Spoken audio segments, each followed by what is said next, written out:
नौकरानी एक घर के लिए कितनी जरूरी होती है, आइए देखते हैं। अरे बहू, ये देख, सारा साबुन बर्तन में रह गया। ये नौकरानी कोई काम नहीं करती, गंदा काम करके चली जाती है और ढेर सारा पैसा ले जाती है। अरे मम्मी जी, उसने तो साफ किया ही था। मेरे ही हाथ से इस ग्लास में सर्फ गिर गया था। अरे बस कर झूठी, उसे बचाने के लिए सारी जुगत लगा ले, लेकिन मैं तो इसे निकाल कर ही रहूंगी। हमारे जमाने में ना कोई नौकरानी थी और ना ही ये चिकने बर्तन। चूल्हे के जले बर्तनों को राख रगड़ कर साफ किया करती थी मैं। अरे माँ जी, मैं कहाँ बचा रही हूँ उसे। और वैसे भी आजकल नौकरानी जरूरत नहीं, स्टेटस सिंबल बन गया है। अब आप बताओ, मैं मुन्ना को नीचे घुमाने ले जाऊं तो लोगों से क्या बोलूं? झाड़ू पोछा खुद लगा रही हूँ। लोग सीधा यही पूछते हैं कि कौन सी नौकरानी काम कर रही है तेरे घर पर। अरे बस कर, ये भी कोई बात होती है?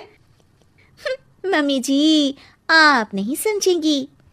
शाम को नौकरानी घर आकर काम कर ही रही होती है कि सास को कहती है, माँ जी एक बात बोलूं, बुरा न मानना। अरे वैसे तो मुझे तेरी शक्ल ही पसंद नहीं है, बात क्या खाक पसंद आएगी। अरे माँ जी, सुन तो लीजिए क्या कह रही है। तो मैंने कौन सा उसका मुंह पकड़ लिया है?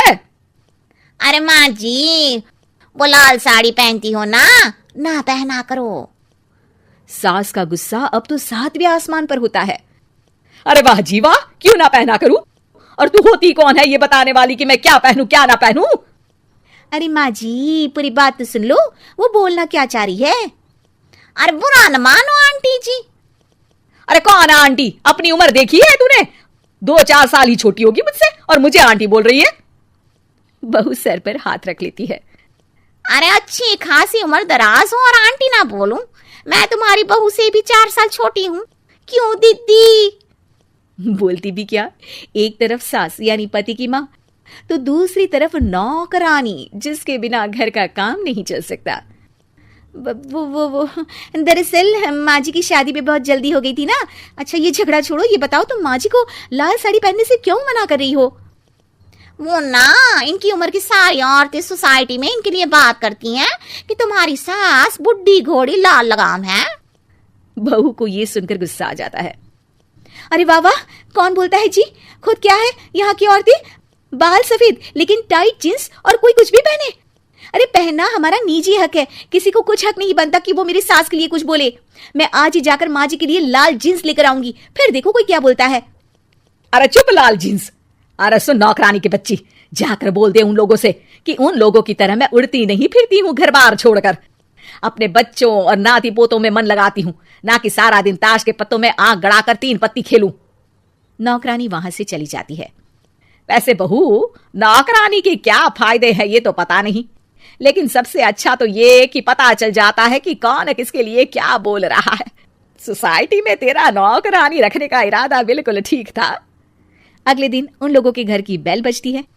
बहू दरवाजा खोलती है कि सामने कुछ औरतें खड़ी होती हैं। अरे बहू, कहाँ है तेरी सास? बुला जरा। अरे बहन जी, आप सारी एक साथ आइए आइए, कैसे आना हुआ? अरे 3 पत्ते खेलने आई हैं, क्यों खेलोगी? क्यों नहीं, वैसे भी बड़े दिन हो गए, एंटरटेनमेंट हुआ नहीं।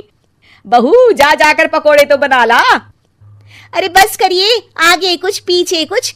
वैसे तो कहती है कि परिवार पर ध्यान देती है, हमारी तरह 3 पत्तियां नहीं खेलती। हमने कौन सा परिवार छोड़ दिया? सास सक पका जाती है। अब ये किसने कहा? मैं तो कहती हूँ कि मैं भी थोड़ा बाहर निकलूं। आपने ही तो कमला नौकरानी से ये सारी बात की थी। सास और बहू को अब सारी कहानी समझ आ जाती है कि सोसाइटी की औरतें क्यों भड़क रही हैं।